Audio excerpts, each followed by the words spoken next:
selon les médecins. Il s'est fait venir la famille et tout ça. Tu devais mourir. Oui. Et puis, j'ai senti que je revenais. Je suis revenu. Il a dit, mais c'est incroyable, là. Et tu expliques qu'il y a ton père et ta grand-mère Oui, qui c'était? qui sont venus te chercher à ce moment-là. J'ai dit, mais tu vas venir m'amener. Je croyais. J'ai vu, c'était presque du tactile. Je n'ai pas envoyé les mails, bien évidemment. C'est tellement, ouais, mais ça, l'air de me dire, non. C'est pas maintenant. C'est pas maintenant. Merci d'être avec nous, bienvenue. Voici une nouvelle rencontre avec presque un ami, si je puis dire. En tout cas, c'en est un pour moi. J'espère que la réciproque est valable. Il n'est ni médium, ni voyant, ni sorcier, ni mage. C'est un messager de l'invisible, comme l'intitulé de son nouvel ouvrage que l'on va découvrir maintenant, celui qui a pris conscience de son privilège un certain mois de juillet 1983. Il va nous expliquer tout ça, mais je suis très très content qu'il soit là. C'est Jean Testanière, installé sur ces canapés. Jean, bonjour. Bonjour et merci. Merci. Merci à toi, merci de ta confiance, parce que je sais que tu es un homme pudique, que tu es aussi quelqu'un d'extrêmement réservé, que tu n'aimes pas trop la médiatisation et encore moins la surmédiatisation. Pourtant, tu as été au cœur d'un système très, avec beaucoup de personnalités. Voilà. Pour ceux qui ne te connaissent pas, alors j'ai dit que tu n'es ni médium, ni voyant, ni sorcier, ni mage. Tu es un messager de l'invisible, comme l'intitulé de ton nouvel ouvrage qui est paru chez Robert Laffont. C'est comme ça que tu te définis le mieux? Tout à fait, tout à fait. Je vais sans phare, sans rien. Je veux m'expliquer aux gens qu'après la vie, il y a autre chose. D'être rassuré. Et si j'avais pas eu le cheptel que j'ai autour de moi d'amis, Jean-François, notre ami Julie, Julie, qui sont là en coulisses, les intimes, qui sont tes amis proches. Et 2-3 autres autour de moi, je ne serais pas là.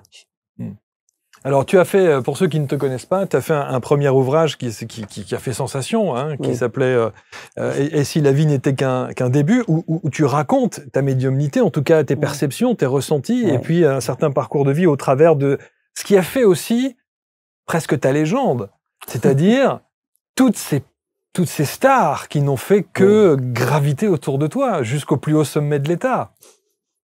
C'est vrai, ça. Oui. Ça, c'est l'humilité de Jean qui non, je rigole parce que, pardon de te couper, c'est parti de rien. Tu sais de qui c'est parti? Dis-moi. Claude François. Tout à fait par hasard que j'ai rencontré. J'étais très proche d'une amie à lui. Bon, je ne voulais pas aller plus loin. Et qui a été extraordinaire. Qui m'avait dit, je ne croyais pas aux choses, mais à toi, je crois. Sur la médiumnité, sur la voyance et sur les perceptions? Et on s'en parlera plus tard, il m'a dit. Il était craintif. Donc tu as fait tu as donné des prédictions à Claude François? J'ai dit, il faut continuer. Et attention. J'avais dit, attention. C'est-à-dire quoi? Aux accidents, le truc. Et on a su. Tu l'avais prévenu de ça? Ouais. Alors, dans ton livre, moi, je l'ai lu en 2 jours. Je me suis dit, qu'est-ce que Jean Testanière va bien pouvoir raconter de plus que ce qu'il n'avait déjà dit dans son premier ouvrage? Or là, dans ce livre, tu dis tout. J'ai tout balancé. J'ai tout envoyé, j'ai tout expédié. Pourquoi? Déjà, je dis pas que j'ai un cheptel. J'ai 2-3 personnes. Elles sont là. Ça m'a rassuré. Parce que je me dis, le trop c'est comme le pas assez, mais là, 3 ça me va. 2 ça me va. 3 moi. Mais pourquoi est-ce que tu as ce besoin de vouloir tout dire comme ça? Oui, parce qu'à un moment donné, j'ai dit, je parlerai. J'avais promis à ma mère. J'ai dit, tu sais, Jeannot, elle me disait, tu sais, avant de mourir comme ça, si un jour tu dis avec des gens sérieux. Et Jean-Françoa, c'est quelqu'un d'incroyable, hein. Il est d'une droiture, je dirais même d'une rectitude. Avec Julie, on fait équipe. Jeff, je suis pas contre François avec les Claudettes. J'ai bien compris. Jeff qui est ton ami, évidemment, et dont tu parles dans le livre, où tu lui sauves la vie. Oui. Presque. Il m'a sauvé la vie. Et il t'a sauvé la vie aussi. Parce que il parle peu, Ouais. mais bien. Ouais. Moi, je suis un peu comme à droite, à gauche, comme ça. J'oublie. Ouais. Je retrouve. Et comme ça. Ouais. Et lui, il est là derrière. Il y a ça, ça, ça. C'est une rectitude Ouais, il incroyable cloisonne un et peu les qui me choses. fait du bien. Alors, je voudrais on est obligé, je sais que tu n'aimes pas ce diminutif-là, mais on a dit que tu es le médium des stars, que tu as été proche des grandes personnalités de ce monde, notamment de Mitterrand à l'Élysée, que tu allais le voir, t'en racontes dans le livre, t'en parlais également dans la première version. Et alors, à la fin de l'ouvrage, tu remercies tes messagers de l'invisible. Mais tu ne mets que les prénoms. Alors tu mets par exemple François, Michel, Aurore, Victor, Adèle, Charles H. Adèle H. C'est, en fait, j'ai mis un loup un peu. Tout ça, ce sont des personnalités. Parce que, oui, des grandes personnalités, des personnalités, et en fait, je veux pas les mettre en exergue, tu vois, je veux dire. Je veux pas m'appuyer pour dire, j'ai connu. Alors, quand tu dis j'ai connu, ça veut dire quoi? Ça veut dire que tu as côtoyé ces gens à qui tu as donné des conseils? Oui, oui. Alors, c'est vrai, j'ai mis un peu un loup, je préfère sur mon visage. Pourquoi? Parce que ils sont d'une nature, ils sont assez introvertis. Comme toi. Voilà. Donc, bienvenue au club, hein. Et j'avais dit, mais je parlerai sans donner les noms. Mais on arrive évidemment à décrypter qui ils sont. Alors ça va même très très loin parce que toutes ces personnalités, en tout cas je pense, ne sont plus de ce monde, si je ne m'abuse, dans ce que tu énumères. Je pense, alors il y a quand même des grands noms. Wolfgang. Hein? Wolfgang. Et quand tu parles de qu'est-ce que j'avais vu aussi, il y avait Victor Hugo. Victor Hugo. Ce sont des gens que tu as canalisés, perçus en voiture. J'étais en voiture. J'étais en voiture, j'ai dit, putain, arrêtez la voiture. Hugo. Et j'ai mon ami, donc Julie, tout ça, et ils ont tout pris en note à parler. Et ça m'a quand même interpellé. Ça m'a rassuré parce que de ce qu'on me montre, je dis, si je raconte, devient fou. Fou. Oui. Parce que les gens, ils ont tendance à te toucher, tu vas dire, c'est facile à perdre à boire. Mais ça, quand j'ai vu qu'ils ont parlé, je me suis dit, il y a vraiment une autre vie là-haut. Ouais. Et Victor Hugo, tu parles de George Sand aussi? George Sand. Ça aussi, j'ai vu Sando. C'est fou. Ça, je les ai vus, j'ai vu. J'ai tellement été choqué, agréablement, hein. J'ai dit, personne ne peut me croire.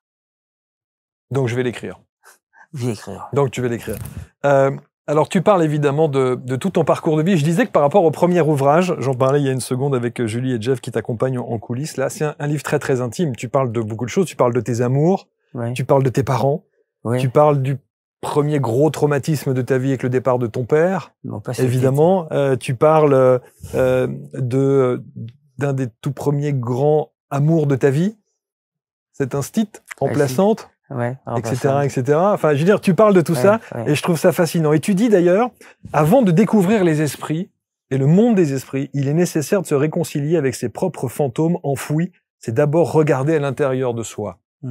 Tu écris ça. Oui. Tu es réconcilié avec. Tu avais besoin de te réconcilier avec toi-même? Oui, parce que regarde à mon entourage, là ils sont là, d'ailleurs les plus proches. Hein. Je parle de Jean-François, Jeff pour les amis, Julie. J'en ai 2 autres trucs qu'on se voit. Je peux enfin me dévoiler. J'ai tout gardé en moi. Je suis allé dans les situations les plus difficiles qu'on sait. Hein, je me suis toujours sorti. J'ai vu les plus grands, il y en a encore d'autres grands, je m'en suis bien sorti. Et je me suis dit, c'est vrai que le ciel existe. Quand j'ai entendu ma mère décédée, Jean, tourne-toi, n'aie pas peur, c'est moi. Elle s'est dressée devant moi, j'ai cru tomber la renverse. Et après, il y avait cette façon, elle m'a fait comprendre, tu peux me toucher, c'est comme je suis là. Ne t'inquiète pas, Jean. Pose-moi vite les questions. J'ai dit, ce qui m'est venu, je disais, est-ce que tu vois papa? Elle m'a dit, il est dans la nuit. Ne t'inquiète pas. Est-ce que tu vois les amis que j'ai? Oui. Mais ne t'inquiète surtout pas, Jeanne. Avance. Et là-haut, ça existe. Et quand, et après, j'ai dit, tu sais, j'ai un ami, c'était Jeff, moi, Jean-François, Jeff pour les amis. Il m'a dit, juste tranquille, tu es bien entouré. Ouais. Et j'ai dit, tu parles beaucoup de tes parents. oui. Tu parles beaucoup, et notamment dans le livre, tu parles de tes toutes premières perceptions médiumniques, tous tes premiers ressentis. Et alors, ce que je savais pas, c'est que ta maman, elle te pousse. Elle me pousse. Elle te pousse. Elle va faire le tour de Toulon, de Marseille, pour que tu rencontres tous les médiums de la région. Oui, parce qu'elle adorait ça. Elle adorait ça. Elle m'a dit, écoute, il faut que tu rencontres, c'est pas possible. Tu vas pas garder ça pour toi, il faut le donner. J'ai dit, maman, je sais, tu prendras jamais un centime, et j'ai jamais pris un centime, on le sait. Ouais.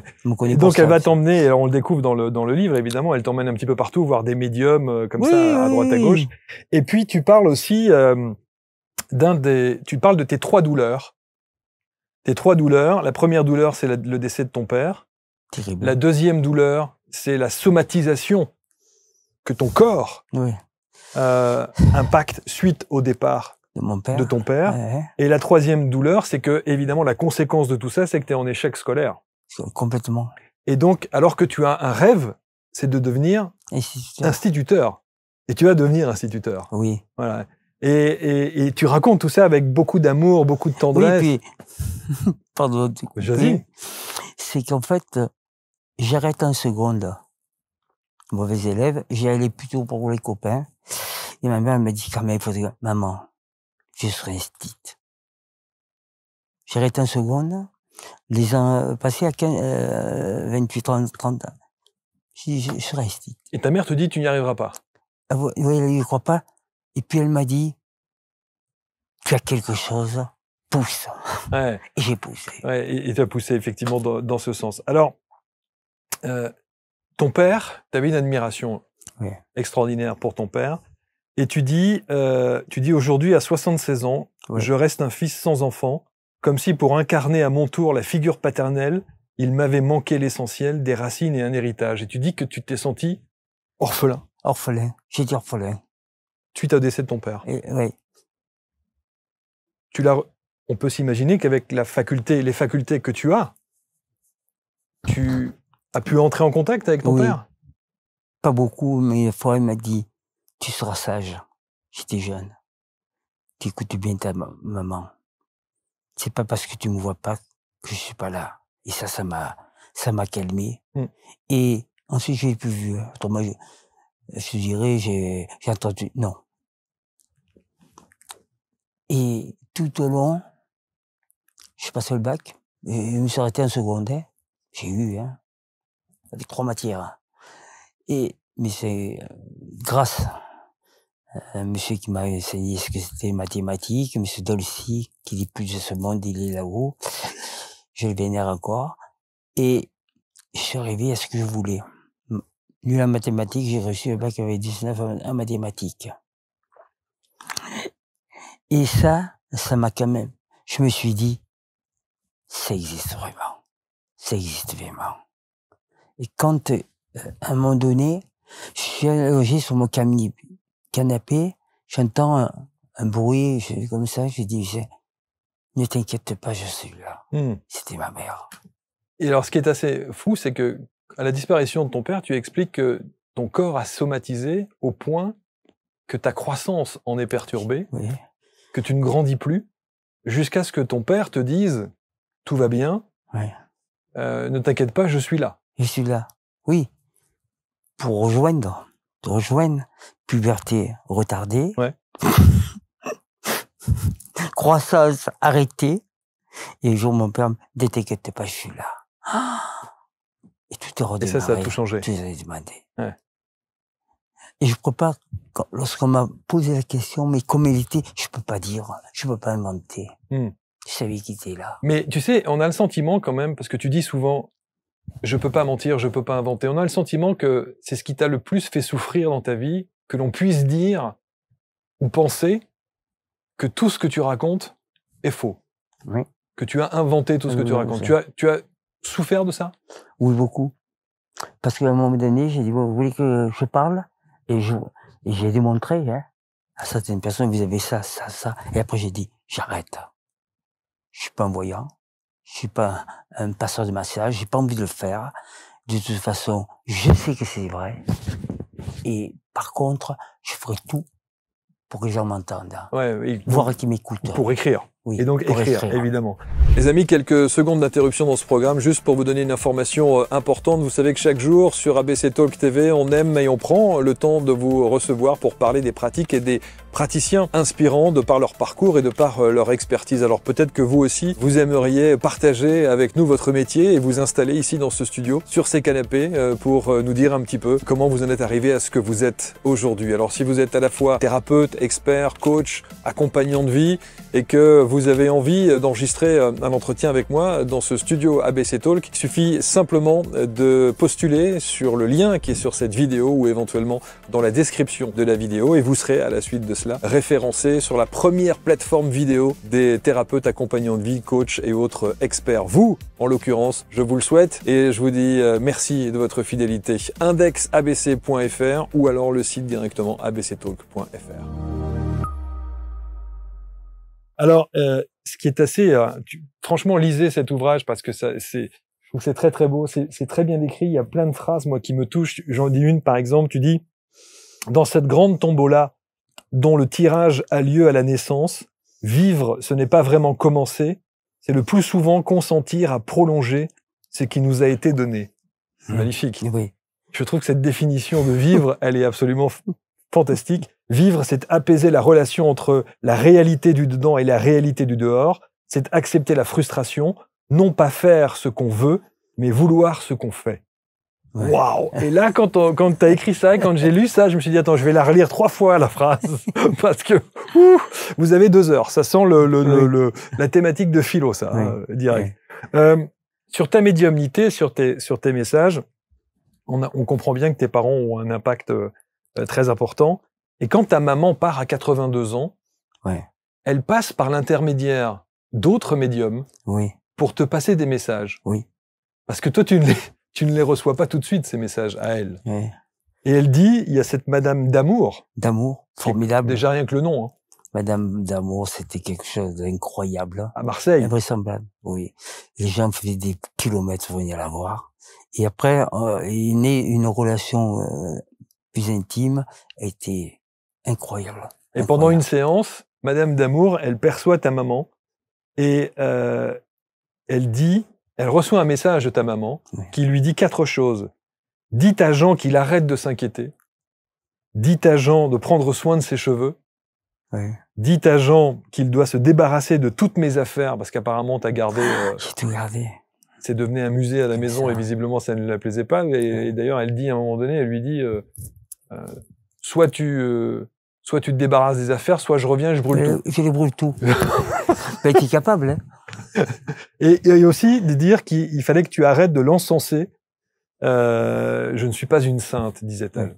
Oui. Donc jusque-là, tu ne l'apercevais pas, jusqu'à cette date du 14 septembre 2001, où là, elle arrive, tu la vois. Je la vois. J'ai entendu toi, n'aie pas peur, c'est moi. Pose-moi vite les questions. Pose-moi vite les questions, je te connais comme ça. Est-ce que tu vas bien? Oui, je vais bien. Il fallait vite le passer. Et quand tu la vois, oui, je le vois, devant moi. Comme ça? Ah oui. Et j'étais tremblant, je remets. Vite, genre pas vite. Est-ce que tu vois papa? Elle m'a dit. Il est dans la nuit. Oh putain, j'ai dit, mais t'inquiète pas. Ça veut dire qu'il ne devait pas être sur la même dimension. Et après, elle est partie. Je suis resté quoi? Ah bah oui. J'ai dit, mais personne ne me croira. Et pourtant, entre ce qu'elle m'a dit, elle m'a fait comprendre, tu peux me toucher, c'est comme si j'étais là. Elle avait une certaine permission, d'après ce que j'ai compris. Attention, je mesure bien par... J'ai dit que c'est bon. Et ça, c'était incroyable. Incroyable. Il y a une date dont tu parles qui a été très importante dans ta vie. C'est un certain été 1983. Tu vas voir un concert de Michel Delpech, et tu as un accident de voiture. Et là, tu vas faire ce qu'on appelle une EMI. Voilà. Et c'est à partir de là que tu te dis, je crois, je suis convaincu maintenant. Oui, parce que j'étais perdu. J'étais perdu. Selon les médecins, ils avaient fait venir la famille et tout ça. Tu devais mourir. Oui. Et puis, j'ai senti que je revenais. Je suis revenu. Il a dit, mais c'est incroyable, là. Et tu expliques qu'il y a ton père et ta grand-mère Oui, qui c'était? qui sont venus te chercher à ce moment-là. J'ai dit, mais tu vas venir m'amener. Je croyais. Mais je les ai vus, c'était presque du tactile. Je n'ai pas envoyé les mains, bien évidemment. C'est tellement, ouais, comme ça, l'air de me dire, non. C'est pas maintenant. C'est pas maintenant. Et tu dis cette très belle phrase, tu dis, on m'a donc accordé un sursis. Ouais. Et je prends conscience vraiment de mon privilège. Privilège. Donc c'est là où tu ne parles pas ni de médiumnité, de voyance, de sorcier ou de mage, tu dis mon privilège. Mon privilège. Pour moi, c'est un privilège. C'est un privilège. Oui. Et c'est une responsabilité. Oui, un privilège, responsabilité, je me suis dit, mais pourquoi moi? Ça peut arriver à d'autres. Tu vois, je me suis vraiment posé ces questions. Et quand ça arrive, tu te dis, mais c'est incroyable. C'est incroyable. D'avoir une mère si proche, je pouvais la toucher. C'est comme si j'étais là. Je me suis dit, ça existe vraiment. Alors, il y a des questions aussi dans ton livre. Je rappelle, hein, c'est aux éditions Robert Laffont, Messager de l'invisible, où tu parles du diable, tu parles de Dieu, tu parles des mauvaises personnes, tu parles des traumatismes, tu parles de la mort, hein, et le rapport à la mort que tu peux avoir. Tu dis, par exemple, le diable, moi j'y crois pas, c'est une création de l'homme. C'est un agrégat de sa propre méchanceté, de sa vanité, de l'homme, hein, évidemment. C'est la partie la plus obscure de nos âmes qui deviendra lumière avec le temps. Donc ça, c'est pour toi, le diable, quand on parle du diable, c'est une invention. Une invention, un cumul de tout ce qu'on s'est fait. Mais en fait, que tout le bénéfice, tout ce qui est du ciel, vraiment, nettoie ça, tu vois, je veux dire. Et j'ai plus eu peur. Et Dieu, tu dis que t'as pas vu Dieu. Non. Hein? Et tu l'as pas vu, mais ce que tu dis, j'ai vu, j'ai ressenti, c'est l'existence d'une force émanante et positive. Oui. J'ai dit, cette force, je ne pourrais pas le définir. Quelque chose d'incroyable. C'était chaud, c'était froid, je m'en souviens. Quelque chose d'incroyable, j'ai dit. Et je suis resté quoi? Je suis resté vraiment ébahi de quelque chose que je perçois et je peux pas expliquer. Alors la perception, moi je voudrais que ça c'est très intéressant parce que nous on va dire, pour résumer, même si effectivement j'en aime pas qu'on dise ça, mais en tant que médium que tu es, les perceptions, comment arriver tes perceptions? Et là, je savais pas ça. Tu décris très très bien avec des symboliques de forme, avec le carré, avec la barre, avec le filet, avec la faux, avec la souris. Et d'abord, ça commence par la main. La main. Donc, quand tu vas recevoir une information, ta main se contracte. Tiens, on parle. Hein? Regarde tu sais, pour le faire comme ça, tu vois, la main, ça y est. Tu vois, ça s'attaque. Et après, j'ai pu faire ça pour me déparalyser. Donc, tu as une paralysie de la main. Ah oui, oui. Et de l'autre côté, arrivent des formes. Je ne savais pas le faire, ça. Je prends, et ça m'aide. J'arrive à... Tu vois, je reviens, là, elle revient, je me déforme. Hein, je ne pourrais même pas le faire là. Hein, et je fais ça, hop, il y a tout qui revient. Alors, il y a le carré. Alors, écoutez bien, parce que ça, j'ai jamais entendu ce genre de truc. Hein. Le carré, c'est pour les personnes nocives. Empêcher d'eux. Être dans le carré, on imagine un carré, ils ne pourront pas dépasser des limites. Mais le carré, la forme carré, tu la vois. Ah ouais, on m'a montré le carré, j'ai dit c'est le carré. Ok, donc à chaque fois que tu as une perception sur quelqu'un et qu'il y a un carré qui se présente, c'est que le type, il est nocif. Nocif et il n'embêtera plus. D'accord. Le carré est fermé pour moi. Quand l'image du filet arrive, donc on a bien compris, hop, il y a la main qui se tétanise et hop, tu as le filet. C'est destiné à retenir ceux que la vie entraîne trop loin. Trop loin. Pour empêcher d'eux. C'est formidable. Ça. C'est incroyable. Ensuite, tu as la barre. La barre. Pan. Donc, quand ça se tétanise et que la barre arrive, J'ai dit, là, tu dis, ça veut dire, c'est fini, c'est fini. c'est impossible, C'est impossible. c'est foutu. C'est foutu. Donc, par exemple, si quelqu'un te dit, tiens, je veux monter une entreprise et je veux mettre ci ou je veux mettre ça, donc, hop, ta main se tétanise, il y a la barre qui arrive. J'ai la barre, c'est bon. C'est fini. Même mes amis proches qui sont là, j'ai dit, ne vous inquiétez pas, j'ai la barre. C'est incroyable, c'est que des formes géométriques. Tu as la souris aussi. La souris, c'est le vol. Ce qui chaparde, c'est le vol. C'est tout ce qui est le truc comme ça, je vois la souris. Tu vois une souris. C'est une personne comme ça, qu'est-ce que vous en pensez d'elle? Il a la souris, c'est un voleur. C'est un voleur. C'est fou, ça. Et la faux. La faux, c'est la fin. C'est la fin, c'est la mort. La mort. Voilà. Et là, tu racontes une anecdote parce que c'est ponctué évidemment d'histoire. Tu es avec tes amis, avec Jeff, vous allez à Grenoble pour dîner chez des amis. Et à ce moment-là, tu perçois quelque chose, ta main se tétanise, tu as la faux qui arrive. Ouais. J'ai dit à personne. Cette personne-là va mourir dans moins d'un mois. Oui. Elle est décédée dans Et elle est décédée dans ouais. C'est flippant quand tu vois quelqu'un comme ça. Mais Jeff, il a compris parce qu'ils étaient deux, je pensais. Il m'a dit, mais qu'est-ce que tu vois? J'ai dit, je vois la faux. Oh, mais qu'est-ce que tu racontes? J'ai dit, si je peux pas l'enlever. C'est sûr. J'aimerais bien l'enlever. Ça n'a pas mis longtemps. Hein. Ouais, un mois après, cette personne était décédée. Ça rappelle Jeff. Il y a des belles histoires.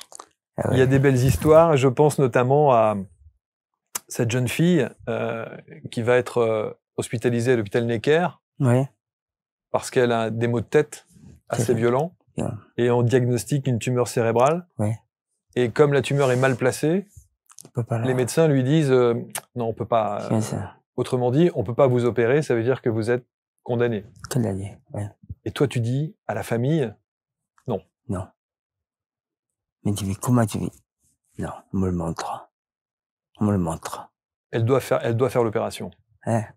C'est ce que tu dis à la famille. Oui, oui. Opérez-la. Opérez. Et ça va bien se passer. Et ça s'est bien passé. Et ça s'est bien passé. C'est fou, ça. Sorti indemne. Pourtant, la tumeur était mal passée. J'ai dit, bon, ça va toucher la vue, j'ai dit, écoutez-moi. Alors ne me demandez pas. Moi, je vous dis ce qu'on me montre. Même Jeff, il y avait une autre personne, il y avait peut-être Julie, il m'a dit, mais qu'est-ce que tu... J'ai dit, je sais ce qu'on me montre. Faites l'opération. Faites l'opération. Et la petite est sauvée. Elle est sauvée. Ah. Alors, puisque tu parles de ce fameux Jeff qui t'accompagne partout et qui est très proche, lui aussi, on lui diagnostique quelque chose qui est pas clean. Je crois qu'il a une hépatite, je crois, non, c'est pas ça? Oui, quelque chose. C'est ça? Une hépatite. Et on lui dit que bah c'est pas. Là, c'est terrible. J'en ai encore l'émotion, hein. Et il m'a dit, tu sais, faudra que tu t'occupes. Ouais. De mes enfants. J'ai dit non. Il m'a dit, parce que le docteur, je m'en fous du docteur. Tu te sors. Parce que tu lui dis, les yeux dans les yeux, tu lui dis, mais qui crois-tu le plus? Il n'avait pas le choix. Il m'a dit, le médecin ou moi? Moi, il m'a dit, toi, c'est bon. Demain, je reviens. Demain, je reviens. Tu me fais confiance? Oubliez-moi. Tu es là-haut? Il m'a dit, oui. Il n'avait pas le choix. Hein. Le lendemain, je reviens. Tout est descendu. Toutes les analyses redeviennent bonnes. Ah oui, c'est revenu normal. Hein. J'ai dit non. C'est le ciel qui a voulu. Et moi, et le ciel. C'est vrai que la première fois que j'ai rencontré Jean, quand il est rentré dans ce studio, je me souviens, tu te souviens la première fois où tu es rentré? Oui. Il rentre dans le studio comme ça, je ne le connaissais que de nom, et il rentre, il me regarde comme ça, il me dit, ne me parle pas, ne me dis rien. Et tu as mis ta main comme ça sur le plexus solaire, comme ça, et tu m'as dit, tout va bien se passer. C'est la première phrase que tu m'as dite en démarrant notre première rencontre. Parce qu'on m'a montré. Que tout allait bien se passer. Et alors? Voilà. Et tout va bien, tout va bien, évidemment. Alors, encore une fois, je disais, ce qui te caractérise et ce pourquoi, évidemment, tu as la chance de pouvoir écrire des livres et en particulier de les éditer dans des grandes maisons d'édition comme Robert Laffont, c'est parce que tu as une histoire. Et que ton histoire, elle va bien au-delà de ta petite ville de Seine-sur-Mer, de ton petit métier d'instituteur. C'est que ta notoriété, à une certaine période de ta vie, a été internationale. Ouais. Que toutes les stars voulaient absolument rencontrer Jean Testanière. Non mais on est d'accord. C'est vrai ou pas? Oui, et j'ai jamais pris un centime. Hein. Et tu n'as jamais pris, voilà, tu n'en as jamais fait ton business, c'est ça que je veux dire. Ah, oui. Voilà. Et alors, dans les stars, tu le dis dans le livre, il y a Johnny. Oui. Johnny Hallyday, Ouais. avec qui t'étais pas très très pote. Non, et puis c'est quelqu'un de impalpable, pas facile. Il le prenait de haut. Donc vous vous rencontrez, mais voilà, il y a 2-3 discussions, mais rien de plus. Hmm. Et Johnny nous quitte, Oui, et tu rentres en contact avec à lui. côté de lui. C'était quelque chose d'incroyable. J'avais dit à Jeff, je viens de voir Johnny. Parce qu'il trouvait pas sa route. Il était parti, il trouvait sa rue. J'ai dit, ne t'inquiète pas. Il m'a fait un signe. Parce qu'il n'était pas facile. Hein. Il dit, dans le témoignage que tu écris là, il explique que à quel point il est reconnaissant Oui, de son public, complètement. qu'il aime tant. Oui. Ah Ah oui, c'était incroyable. Il te décrit tout ça. C'est écrit, oui. Et quand toi tu retranscris ça sur le papier et tu l'écris de cette manière-là, mais comment tu canalises le truc? Comment tu le vois à ce moment-là? Oui, je le vois. C'était incroyable. C'est quelque chose d'incroyable quand on me fait écrire. Je pourrais même écrire la main gauche, tu vois. Alors que t'es droitier. Oui, c'est pour ça qu'il y a des trucs. Parce qu'il était pas facile, il était même rock, mais pas gentil même. Ouais, dur, ouais. Mais c'était pas un mauvais gars. Mm. C'était quelqu'un de bien. Johnny. En tout cas. Et ses amis autour, ouais. moi, qui sont proches de moi, me disaient, Jean, sauve-le. J'ai dit, je sais pas le faire. Alors pour ceux qui... là on parle de Johnny évidemment, mais il y en a tant d'autres que tu énumères à la fin de... je disais tout à l'heure, ce sont des personnalités du cinéma, de la politique, de la culture, évidemment de la chanson, et puis des grands qui sont encore présents. Gérard Darmon, qui est ton ami, qui est venu, on a fait une émission d'ailleurs ensemble, formidable, qui était magnifique. Gérard, qui est sans doute le mec le plus compliqué à interviewer. Hein. Oui, il est très compliqué, parce qu'il il garde tout. Ah ouais. Il se faufile. Ah ouais. Ouais, mais on sent la sensibilité. Mais il a compris. Oui, hein. c'est un grand cœur. Quand j'ai parlé sur 2-3 personnes, j'ai dit, je peux pas te dire. On me le montre. Alors ne me demande pas. Il m'a dit, tu avais raison. Non, j'ai référé, il m'a même donné le bac. Mais ce qui est assez incroyable, c'est que Gérard le dit, et d'ailleurs dans une des émissions qu'on a enregistrées avec lui, il explique que tu lui as sauvé la vie. C'est-à-dire que nombre de fois où il avait des projets, ou nombre de fois où il a douté sur sa carrière artistique, il a fait souvent appel à toi pour prendre les bonnes décisions. Oui, assez souvent. J'ai dit alors, il me dit, j'ai dit, écoute-moi Gérard, c'est clair et net. Faut que ce soit clair et net sans bavure. Ne me demande pas alors. Si tu me demandes, je dis, moi je demande, hein, je dis ce qui est. Il m'a dit, ok, tu as raison. C'était sage. Et alors, ce qui est même sur sa vie perso, il explique la décision d'avoir un bébé à son âge, etc. Et une petite, voilà, et où lui il hésite et il dit non, quand même à mon âge je vais pas avoir un enfant, un enfant. Boum. Et tu lui dis si, tu auras encore une petite fille. Il m'a dit, tu l'avais dit. Je dis pas moi, c'est elle. Ouais. J'ai dit, je suis pas autiste, là. Je sais ce qu'on me montrait. Tu racontes aussi, dans ces personnalités, je l'ai évoqué tout à l'heure, François Mitterrand. Oh là là. Alors, le président de la République qui quand même te fait venir à l'Élysée et qui te dit cette phrase qui est incroyable. Alors Jean, comment va la France? Comment je vais? Comment je vais? J'ai tremblé comme une feuille. Et là, j'ai compris que j'avais accès à quelque chose. Il a été extraordinaire. C'est quelqu'un qui t'a profondément impressionné, lui. Oui. Hein. Oui. Je l'ai dit, mais j'ai dit à sa fille, c'est quelqu'un Mon papa t'aimait beaucoup. Et c'est une belle famille. Et on peut ne pas l'aimer de par ce truc comme ça, mais moi je peux dire, je l'ai vraiment aimé. Oui, en tout cas, tu as vu l'autre facette. L'autre facette qui était pas le personnage public, plutôt l'homme intime. C'était un homme extraordinairement bon. Il avait un regard sur l'humain qui était propre. Il avait peut-être... il n'était pas facile, hein, mais il était juste. En tout cas, gentil. Il doutait. Il doutait. Et un jour, il m'a dit, je crois en vous. Non seulement il croit en toi, mais au point que, notamment pour, je crois, c'est un deuxième septennat, où il se pose la question de savoir s'il doit se représenter. Oui. Et toi, tu lui dis... Oui. Il y a une histoire d'un petit papier dans la main, je sais plus exactement. Comme ça, je suis passé un truc, j'ai dit, voilà, je vais vous donner un truc. Et d'ailleurs, il y en a qui l'ont filmé là. Ouais, parce qu'il va sur le plateau de France 2, le journal de 20h. Il a pris le truc, il l'a mis de l'autre, comme je l'avais dit. Ouais. J'ai dit, en adéquation avec vous, je l'ai fait. C'est ça, bon. Ouais. Il m'a dit, je le fais. On l'a vu, hein. Ouais. Au journal de 20h, effectivement, où le journaliste va lui demander, enfin, il sait que le journaliste va lui demander s'il se représente pour un deuxième septennat. À l'époque, c'était les septennats. Et il te consulte, et il te demande, est-ce que je dois y aller ou pas, pour ce deuxième septennat? Et tu lui dis, prenez dans votre main une petite boule de papier. Voilà. Et vous la mettez là. D'ailleurs, on le voit. Oui, vous la mettez dans votre poche, et si vous la mettez de l'autre côté, c'est qu'il faut y aller. Il faut y aller. Il l'a fait. Et il l'a fait sur le plateau de France 2, et il l'a mise. Il y en a qui l'ont vu, hein, qu'il fait. Ça, c'est extraordinaire, quand même. Ouais. C'est du symbolique. Mais tout ça ne te fait pas tourner la tête? Pas du tout. Non. Non, parce que c'est la vie, moi je dis. Ouais. Si on m'a donné l'autorisation, et d'ailleurs j'ai pris un centime, comme je dis, je le dirai, je ne prendrai jamais. Hein. Pour moi, c'est pas un métier. Et cela dit, si on peut faire du bien,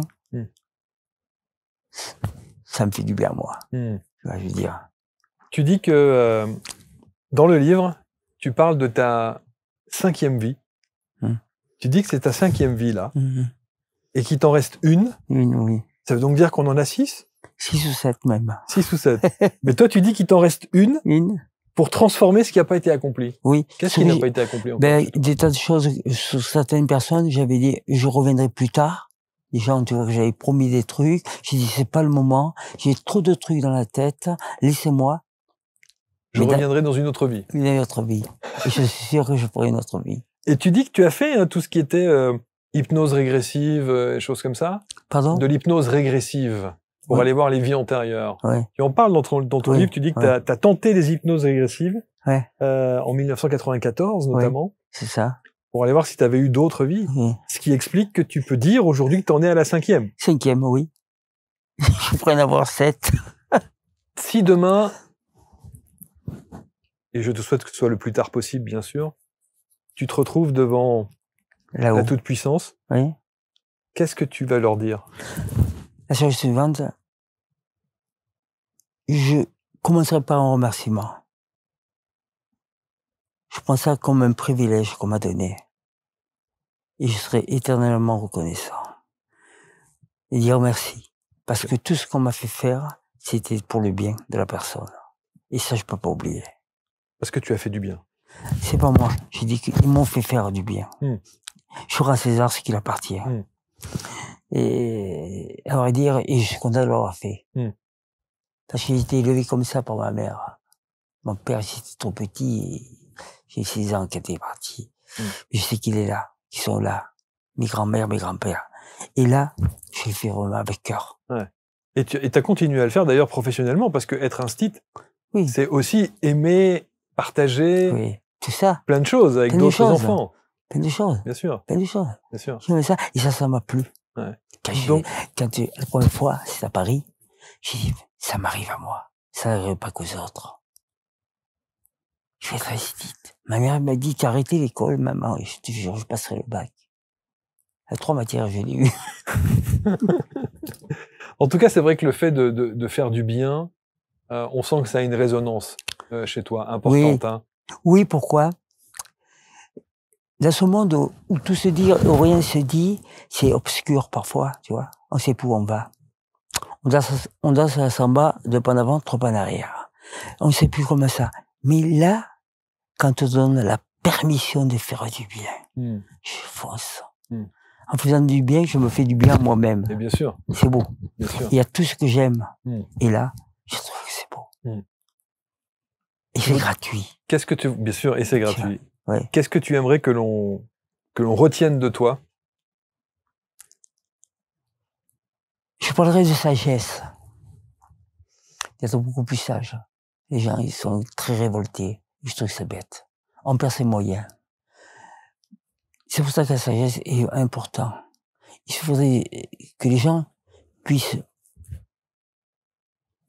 prendre du temps, pas beaucoup, une demi-heure chaque jour, pour admirer le ciel et dire « je sais que vous êtes là ». Parce que dans le ciel, on a toutes les entités. Et je le sais, on m'a montré. On a tout. Le ciel, en croyant au ciel, on peut régler certains problèmes. Problèmes de vie, et problèmes, tout ce qu'on peut construire. Et le ciel, c'est la pureté. C'est l'oxygène. C'est le soleil.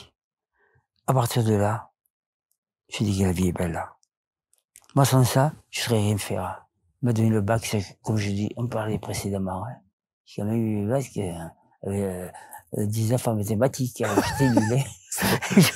On a compris et en plus, ils m'ont donné les éléments, les personnes qui me suivent, comme Julie, comme le frère qu'on m'a donné, Jean-François. Et j'ai dit que j'étais remercié, et ça, c'est des cadeaux pour moi. Tu penses que tu as une belle vie? Oui. Oui, parce que c'est une vie tranquille. Une vie que je peux aider. Hein? C'est pas une vie qui a été toujours très tranquille. Hein. Non. Là, maintenant, oui. Maintenant, oui. Maintenant, c'est bien. Je travaille plus, donc. Au soleil. Je suis avec il y a le soleil. Et, tu es dans la maison familiale? Familiale, oui. Et puis là, je suis bien. Je suis bien pourquoi? Parce que je me suis plus agressé, entre parenthèses, l'agression, ça veut dire je suis tranquille. Et puis j'ai des personnes que je souhaitais avoir avec moi. Ouais. Est-ce que tu as, est-ce que tu as encore des perceptions? Oui, beaucoup. Toujours? Oui. C'est marrant parce que je me déplace, bon, à l'étranger on me connaît. Hein. Bah, tu penses jusqu'aux États-Unis oui, avec quelques, bien parce que quelques actrices et chanteurs. Et ce qui est bien parce que je me dis pas, je suis pas seul. J'ai Jeff, Julie qui vient nous rejoindre. Elle est dans toutes les sauces. Hein. Elle prépare tout ce qu'il faut et ça c'est bien. Et partant de là, je suis rassuré. T'as besoin d'être rassuré encore, hein? Oui, j'ai besoin. Parce que se parler à soi-même, ça mène de quoi? Rien. Mais par contre, l'autre t'apporte une part de la vérité. Le positif et le négatif. Attention, Jean, tu fais ça, tu devrais te rattraper. Moi, je vois, hein, ils me le font, hein. Mais ils ont raison. Alors, parfois, les premiers temps, j'étais un peu colérique. J'étais au premier degré. Et je suis devenu beaucoup plus attentif. Et je prends sur moi. Et t'es plus sage. Plus sage, voilà, la sagesse. Et là, ça me rassure. Ça me rassure. Et parfois, je me dis, mon Dieu, mais c'est pas vrai, je connais un tel. C'est pas vrai comme ça. Je connais Clinton, je connais. Mais je me suis dit. Tu parles pas de tout le monde, là. Hein? Tu parles pas de tout le monde, hein? Non. Il y a plein de gens dont tu parles pas. Alors, t'en as parlé je crois que c'est dans le premier ouvrage où tu parles de Bill Clinton. Clinton, oui. Qui t'appelle. Il appelle. Enfin, il te fait appeler. Oui, je dis. Au téléphone. Il était avec Gérard Darmon, je crois, en voiture. Gérard. Mais moi, je te crois, ça parle en américain. Et c'est Gérard qui prend le téléphone. Oui. Voilà. Et on lui dit que, en fait, Clinton veut te voir. Oui. Et il te demande de venir à la Maison Blanche. Oui. Et on t'envoie un avion. Oui. Que tu ne prends pas. Et tu veux pas y aller. Non, parce que si je rentre dans un système comme ça, c'est plus moi. Tu te rends compte qu'il y a des des milliers de personnes qui ont ces privilèges, comme le tien, qui auraient sauté sur l'occasion. Je peux pas. Je peux pas parce que si j'avais... Puis en plus de ça, c'est... Là, ceux qui m'entourent, ils sont sains. Ouais. Et je pense que ils sont bien équilibrés. Ouais. Julie, Jeff, incroyable. Moi, je n'ai pas besoin de plusieurs personnes. Il y a 2 autres qui viennent de temps en temps. Non, mais c'est ça aussi. qui est fou, c'est que tu as côtoyé les plus grands de ce monde, tu as conseillé les plus grands de ce monde, d'Hollywood à Paris, en passant par d'autres lieux exceptionnels, et tu es resté quelqu'un de très simple. Ah oui, parce que, premièrement, un jour, je me suis dit, mais où je vais? Ça va trop loin? Ah, ça va trop loin. Et quand j'ai parlé à ma mère, Jean, autour de toi, n'aie pas peur, c'est moi. Ah, j'ai dit, maman, si je fais une bêtise, je fais comme ça. Pour les ça va, elle m'a dit. Et ça, je veux pas aller trop loin. Pourquoi? Je vais perdre mon équilibre, ma tranquillité, donc je vais perdre ce qu'on m'a donné de plus cher, on va me l'enlever. Ouais. J'ai dit, je suis bien comme je suis. Ouais. Alors c'est pour ça que je précise quand même aux personnes qui regardent cette émission comme les précédentes avec Jean Testanière, s'il vous plaît, détendez-vous. Nous ne sommes pas le secrétariat de Jean Testanière, qui ne fait pas de consultation personnelle, voilà, qu'il t'a arrêté tout ça. Enfin, je veux dire, tu ne fais pas de consultation parce que d'abord, tu n'as jamais fait un business et que ça n'a jamais été ta façon de procéder. Donc, je précise quand même que ça, c'est important. Et j'ai même reçu, pour te dire, j'ai reçu des mails de chaînes de télé étrangères qui ont vu la précédente émission que nous avions enregistrée et qui m'ont dit oh, « Comment peut-on rentrer en contact avec Jean Testanière ?» Et je leur ai répondu en priant. Oui. Mais c'est vrai qu'aujourd'hui, tu aurais pu profiter de toute cette énergie-là. Non. Et puis, ce qu'il y a de bien, j'ai canalisé. Donc, on peut, à un moment donné, j'ai dit, je vais perdre la boule. S'il n'y avait pas de chef, je serais allé... Oui. J'étais un petit peu... t'es allé un peu loin. Un peu bouleversé. Bouleversé. Ouais. Tu poses des questions. Oh là là, tu parles de aussi, je pense, alors il y a plein d'acteurs, Rosanna Arquette, Lionel Richie, tous ces gens qui t'ont contacté, Sylvie Vartan. Sylvie Vartan, oui, tout ça, oui. Bien sûr. Et tu dis d'ailleurs que ça va faire plaisir à la veuve de Johnny, mais tu dis que le seul et grand amour de Johnny, c'est Sylvie. Ouais. C'est Sylvie. Et puis il te le dit, tu l'écris, il te le dit. Il te le dit, oui. Je te le dis, moi. C'est beau. Tu vois, je veux dire, parce qu'à travers cela, c'est toujours, on m'a posé la question, mais est-ce qu'on vous donne ces trucs-là? Non. Ça a toujours été dans la positivité, dans la lumière. Et je resterai là, j'éviterai d'avoir des trucs négatifs. Donc, j'avais donné le message. Et quand tu peux les donner, tu as fait plaisir. Et je me fais plaisir à moi. Tu te fais plaisir à toi aussi. En tout cas, voilà, je vous invite vraiment à parcourir ce livre, le lire attentivement, connaître un petit peu plus la vie de Jean Testanière. J'ai pas le sentiment que tu as encore tout dit. J'ai encore des trucs. Tu dois avoir encore quelques dossiers quelque part. Oui. Alors, ce qui est marrant, parce que... Qui traîne. C'est que j'ai encore des trucs comme ça. Et alors, donc, les deux qui sont là, ils le savent. Oui, ils sont importants. T'as envie d'écrire un 3e ouvrage? Pourquoi pas? Ouais. J'ai pas dit encore que je veux le faire, mais pourquoi pas? Tant ça va me prendre, et je le ferai peut-être aussi. Bon. Hein. Quel est ton rapport Est-ce que tu parles de ton âge? Oui.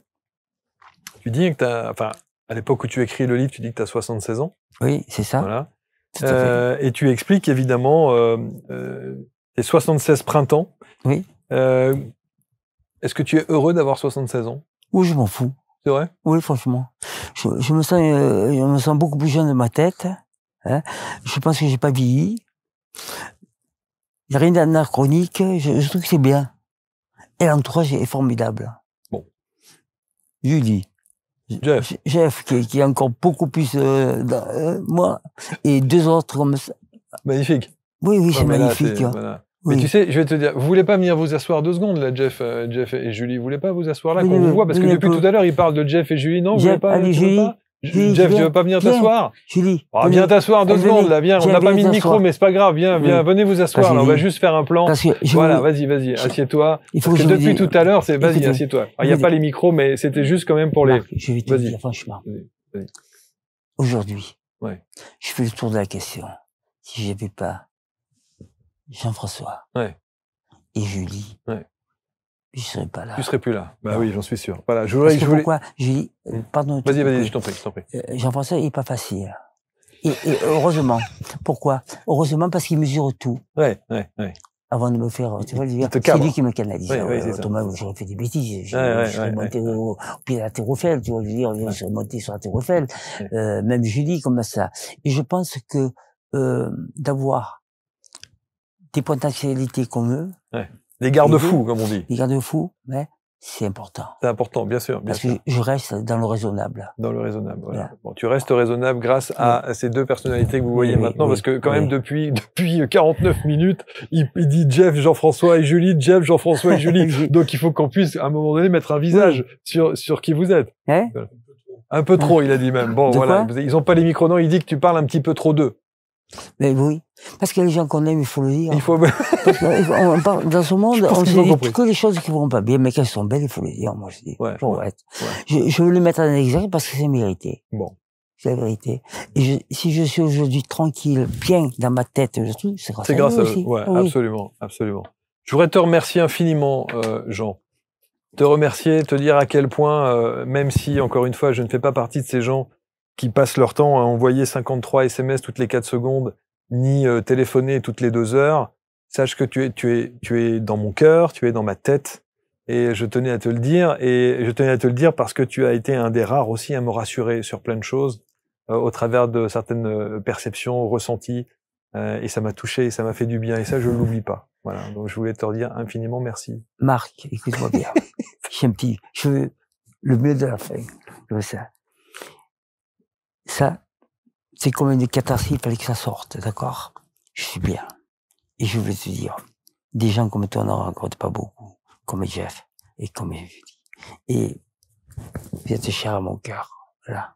Merci, mon Jean. Jean Testanière, messager de l'invisible, une ouverture vers l'autre monde, voilà, et vous serez détendu, rassuré, vous en saurez un petit peu plus, même s'il y a encore des tas de choses qu'il n'a pas dévoilées, j'en suis sûr, sur la vie de Jean Testanière, c'est aux éditions Robert Laffont. Prends soin de toi.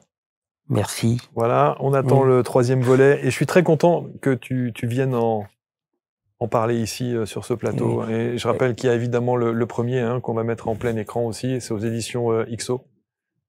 Et si la vie n'était qu'un début, il n'y a même pas besoin de mettre un point d'interrogation. La vie n'est qu'un début. Pardon de te couper. Je n'ai pas dit mon dernier mot. Ben évidemment.